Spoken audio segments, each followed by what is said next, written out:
Hi everybody. So in honor of Savings Month, Sanlam is conducting a social experiment where a family, they get their monthly salaries or monthly earnings in R1 coins.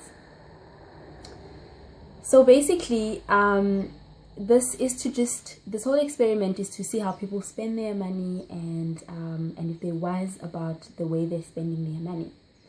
I think it's very important, and I think that we can all learn from it. I'll link Sanlam's website down below so you guys can check it out. I think it's worth checking out. The videos there's like 5 episodes.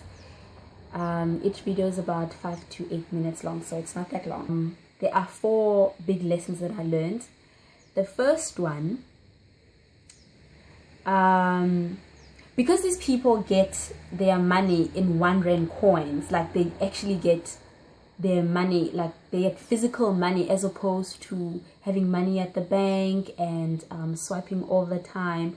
So you actually get to, and when you're paying your expenses, you actually get to see how much you're paying and where your money goes, as opposed to it being on it's in the bank and you're just swiping away and you get your SMSs and you don't realize that, you know, what is it that you're actually spending your money on.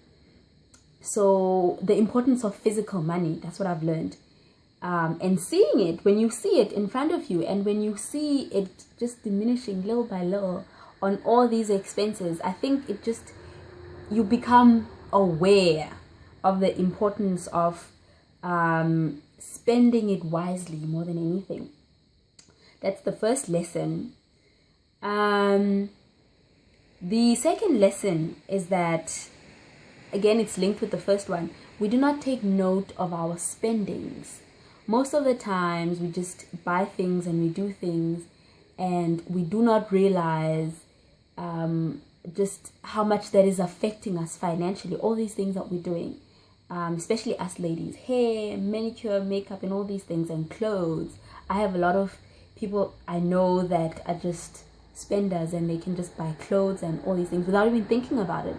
So this actually makes me, it reminds me of something Dr. David Malapo once said, and she was saying that if he's going to spend 1,000 rands, and now we're talking about a man who's a millionaire, this man is super rich.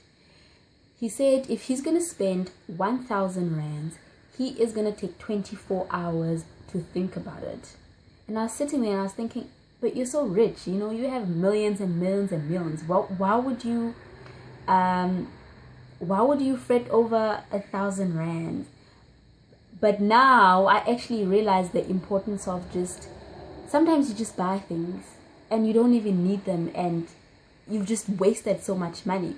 So it is important to note the things that we spend our money on, and connecting it now with the first point, with physical money. When you have money in front of you, then you can see where your money goes.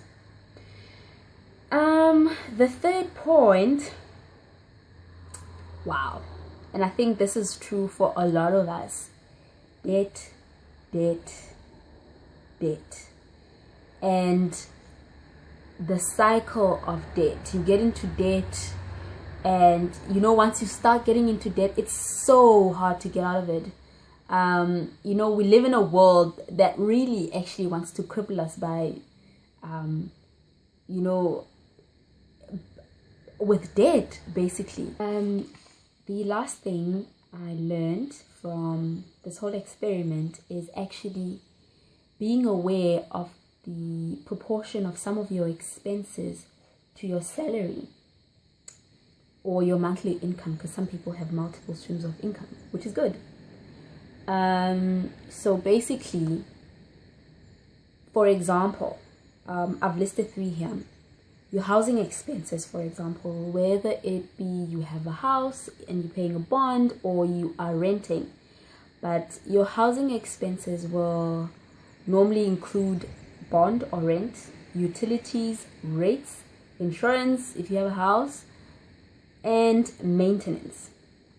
Now, all of these combined should be equal to or less than 35% of your monthly earnings.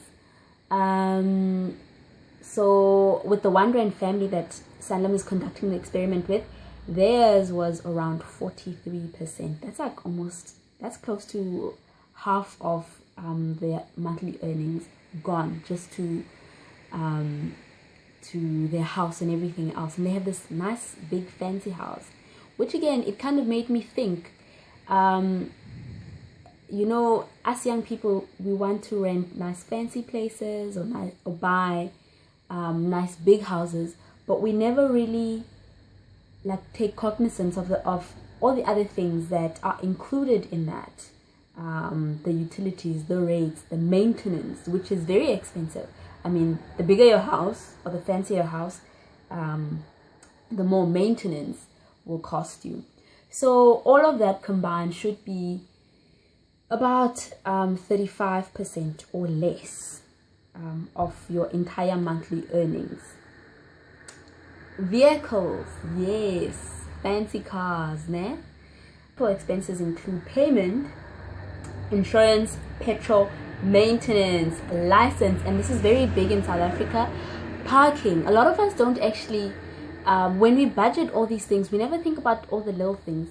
In South Africa, you know, every time you go to a mall, you have to pay for parking space. If you park anywhere in town, you know, you have those parking marshals with those little things, and they put in your number plate, and when you leave, then they'll tell you, oh, this is how much you should pay them. And I think that's like a municipality thing. I'm not quite sure. It's like a municipality parking levy thing. I'm not really sure. I don't have a car.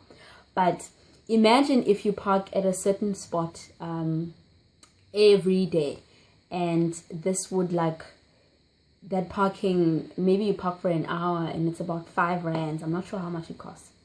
And so you park there every day. After 30 days, you would have probably paid 150 rands to parking. But when you budget, you don't actually include those things in your budget.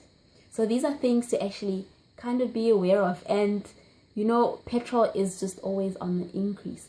Always. And then it goes down once, and then it goes up 3 times after that. So, so these are things we don't think about when we buy cars and whatnot. And you just look at the money that you're going to be paying when you buy a car, and also insurance, and that's it. But yeah, and and maintenance. Yes, maintenance is a big one. Car maintenance. Yeah, hey, I've seen people driving around, and you know, with cracked windows or without a window altogether, and the sellotape where the window's supposed to be, because they can't afford maintenance. And yeah, and insurance is expensive, hey. Yo, let's not even talk about insurance. The third point under the proportions of your salary, savings. Yes, this is something that most of us, especially people my age, myself included, I don't have a savings account. I'm not going to say that out loud. So savings should be, and when you're talking about savings, we're talking about retirement, education, emergency fund, and saving for whatever goals you have.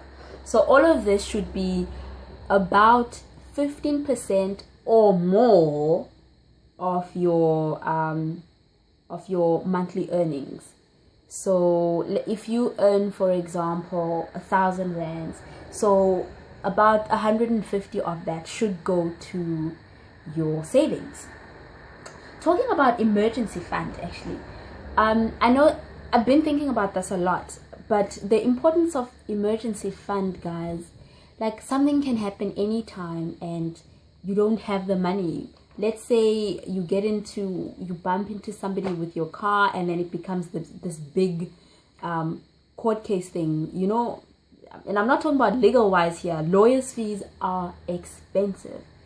So, you know, it could help in things like that. Or it doesn't necessarily even have to be a negative thing. What about when you get a job in Japan, for example, and you have to buy a plane ticket, and you have to have enough money to last you for a month in Japan before you actually get your your first salary. So, you know, emergency funds are very important, and these are things that we do not think about until we are in a certain situation and we regret that that we don't have such things as emergency funds.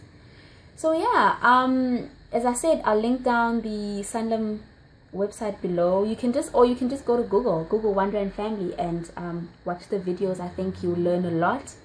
And yeah, that's it. I'll see you next time.